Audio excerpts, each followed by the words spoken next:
Aloha everybody and welcome to the Wild Wahine. This is Kaylani and this is your astro forecast for this week, October 18th through the 24th. So this is a big Mars week essentially because we have a full moon that is happening in the sign of Aries. We also have Mars trining Jupiter. We have Mars squaring Pluto with the sun, and Mercury just went direct from being retrograde for the last 3 weeks. And then we have the sun moving into the sign of Scorpio, which is Mars ruled. So Mars, for this week. And so, and Mars currently right now is in the sign of Libra, which is in its detriment. So we have a Mars that is kind of ruling everything, but it's a frustrated Mars. It's a Mars that wants to kind of take action, but also wants to kind of balance things out. It wants to negotiate difficult things. And whenever we're trying to negotiate the things that are difficult in our life, it can be incredibly frustrating when people don't see our point, when people don't agree with us, and when we have a different idea of what the outcomes would be. So there was a tarot card that popped out this morning when I was prepping to do this video for you guys. And I was like, oh, wow, this is so appropriate to what's going on right now. And I usually don't pull cards for my astro forecast, but you're getting one this week. So this is the Five of Wands. And I love this deck so much. I use it a lot during the Halloween time. So with the Five of Wands, that is conflict energy. But it's conflict in a way that is normal. There are two different people. There's multiple people. They all want different things. How are we going to work this out? Sometimes working things out means that no one's really satisfied with the outcome. It's a struggle. It can be frustrating. There's times where you're going to need to roar and be really loud, and there's times where you're going to need to listen, and you're going to have to kind of quell your emotional state for that. And you go back and forth because that's what working things out with people, that's what it is. You're not going to always get what you want, but you also should stand up for what you need, right? And so those energies are going to be the energies that are at play, and that's why there's going to be a certain level of irritation, frustration, roaring, then having to apologize for taking everyone's head off, and then listening, and then feeling, oh my gosh, I'm so disempowered because I'm listening, I'm not activating, let me activate again. And so that's the crazy that we find ourselves in, and especially in an emotional sense with this moon in Aries. We have two planets that station direct over the weekend and yesterday, which are very important because they're playing into all of this energy. We have Jupiter, which is direct now, and Jupiter is our great benefic planet. It is the planet that usually bestows us positive things. It's enthusiastic. It has gifts for us usually, and it helps kind of quiet and temper down the malefics when it's aspecting them. And lucky for us, it's aspecting both malefics. It's aspecting Saturn because it's co-present right now with Saturn. They're both in Aquarius. Now that is Saturn's sign, so Saturn is ultimately really ruling what's happening in Aquarius, but Jupiter's there giving the good juju, right? It's making sure it's smoothing things out. It's making sure that it's not so cold. It's balancing things. It's kind of like opening Saturn up to more possibilities to what we can do for the collective, which is kind of an Aquarian thing. Now it's forming this trine to Mars and the sun because it's calming down some of that frustration with Mars. It also could be giving energy towards okay, when we're ready to launch, when we're ready to do our things, this is what we want to do. We want to be this expansive. This is how we want to express ourselves with that Mars trining Jupiter, because trines are the nature of Jupiter. So that's a positive aspect with Mars. So I'm hoping that Jupiter is going to come in there and kind of counterbalance some of this, but that doesn't necessarily mean that that's always going to happen. So coming out of the Mercury retrograde, which is what we just had for 3 weeks, we're having 3 weeks with Mercury in Libra, which is not really close to the sun, so it's not combust or anything like that, and it's going to be working its beautiful magic in our groups and our conversations and the way that we do things and the beautiful things that we create. So I'm really looking forward to actually having kind of a clear Mercury moving through, as opposed to what happened for the last 3 weeks for the retrograde that was pretty heavy and very kind of challenging for a lot of us. There was so many things that happened and so many lessons. I know for myself, I lost a few people during this retrograde, which was just shocking and just kind of out of the blue. What is the lesson in death just in general? We know it's something that's going to happen. It's going to happen to all of us. It's the one thing that's guaranteed, but it doesn't take away the pain that you feel, especially when you're missing someone. So it's how do you honor that person? So at least for me, in terms of now that Mercury is direct, I'm okay, well, these people live their life in this really beautiful way, and I can, just be very grateful for where I am, and then, live my life in that kind of same way, and just carry on that mantle, and so that just was something that was revealed to me at that time. And really, you know, whenever you experience loss, it puts your life in a different perspective. And then usually there's a ton of gratitude that happens around that, because you're like, I'm still here and I'm still doing things, and maybe I'm looking at the challenges in my life a little different, you know, and just being grateful for being here and being able to present the astro forecast to you. And so all of those things, we're just incorporating all the things that we learned during this retrograde, and then we're going to move forward with them. So with the full moon in Aries, and that's kind of where what we're talking about, like that is pretty much the overall arching theme for this lunation for the next 2 weeks, you know, and also for this week is anchored in this particular full moon and the aspects that it's making. So the full moon is going to be at 27 degrees. So if you have 27 degrees and any of your cardinal signs, you're going to be feeling this really, you know, intensely. Also fixed signs will be feeling this as well. And that's going to be happening on October 20th. It's co-present with Chiron, so it does make me think that there might be some things that pop up that have to do with core wounds, especially in our emotional bodies. Like the Aries moon is a moon that's so like, okay, I know what I want and I know what I need and how I need to activate, and showing up and being honest about my emotions and what I want is important to me. But it also can be very frustrated in the place, because it's not expressing things like almost sometimes out of frustration. It can be out of anger, or it could sometimes be out of just, I want to be seen and I want to be heard. Like, this is who I am, like, you know. And so there's a tenderness that can be there too in terms of being disempowered, which it would feel because Mars is in Libra right now. So trying to negotiate around the emotional body at this time, and then like how you're showing up and how you're appearing in the world, can feel very much like a push-pull, because we have the sun and we have Mars in the sign of Libra, and they're kind of wanting some different things. They're shining light on the aspect of how are we collectively going to work things out and do things, where Aries moon is like, what is it that I need right now? My needs are very, very important, as opposed to needs of collective, and how we're working out those two needs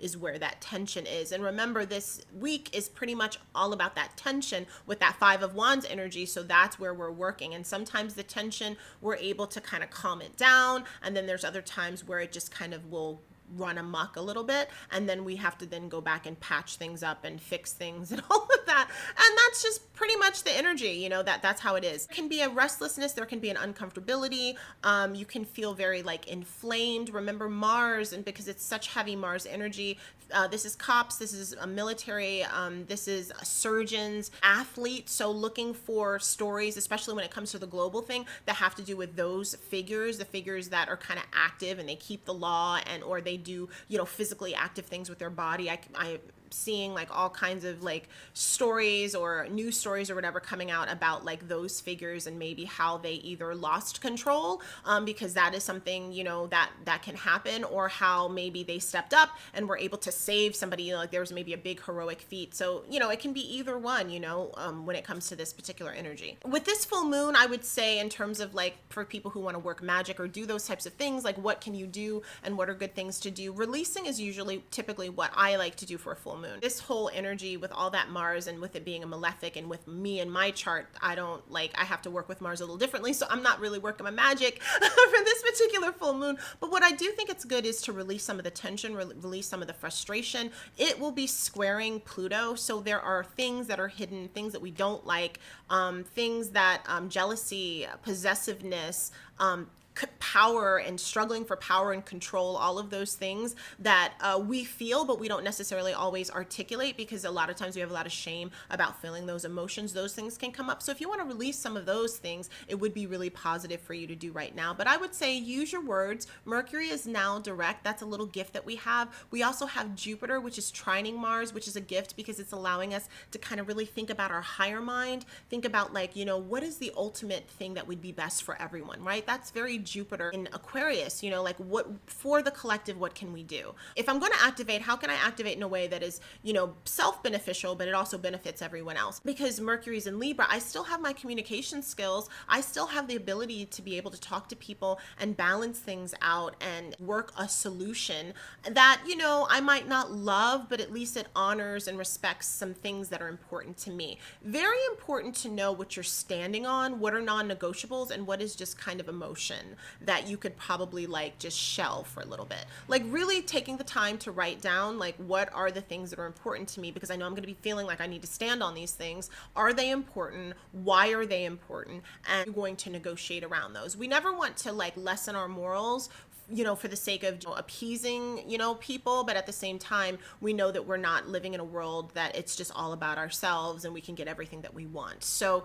it can be uncomfortable, but now we have good use of words with Mercury and Libra to be able to express. And I think through the expression, especially if you can get a good, you know, conversation going, almost like a good volley going if you were playing tennis, then you're going to be able to work something out. And that's like what's most important. With Mars trining Jupiter, positive things that can come from that for sure is like being able and ready to take action. It's still not the time where we're like full on in our action mode, but we're ready to do that, and we can start taking some baby steps towards that and towards like doing something that's going to be more expansive. But again, we have to be careful of it being too big, of having these goals and these ideas and what we want to do so expansive and large that they just squash other people, that we're walking all over others, we're not thinking about people. There can be like a lot of like, you know, cylindrical thinking where it's only about you and your vision and what you want. I know my way is the right way for everyone, period, you know. And so again, it's just a little bit of moderation. It's that working things out. It's definitely though,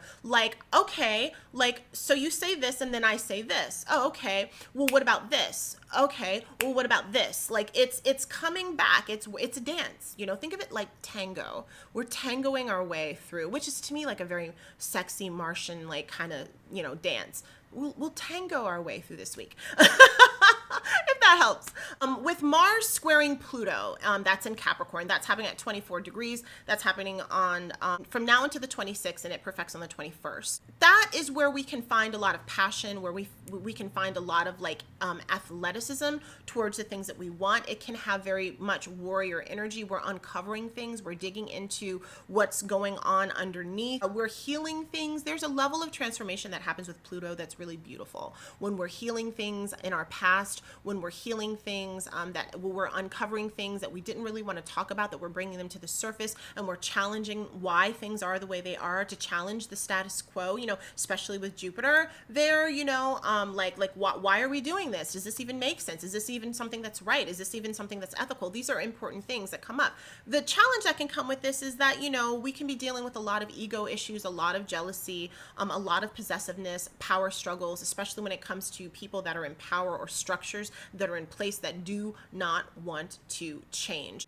It could be unearthing of things that were hidden, information that's hidden, and then once it gets revealed, it's so shocking and so horrible that people want to activate on it to bring about justice for things, and they can do it in a very like volatile way because of all this Mars energy. But the truth is also something that's deeply important for us to have too, so we're managing how we have this truth as well. With Mars energy, like I said, that can be the cutting off of things, the severing of things, the ending of things, and also, you know, like when it comes to like what geologically can happen whenever we kind of see this happening, things like volcanic eruptions, things like earthquakes, things that are kind of like structures collapsing. We've kind of seen those types of things, you know, that can happen around this time. So, or just larger, because Jupiter is there making that trine. Sometimes Jupiter makes things big that we don't want to be big. So it's an accident that actually is a lot larger than we want it to be.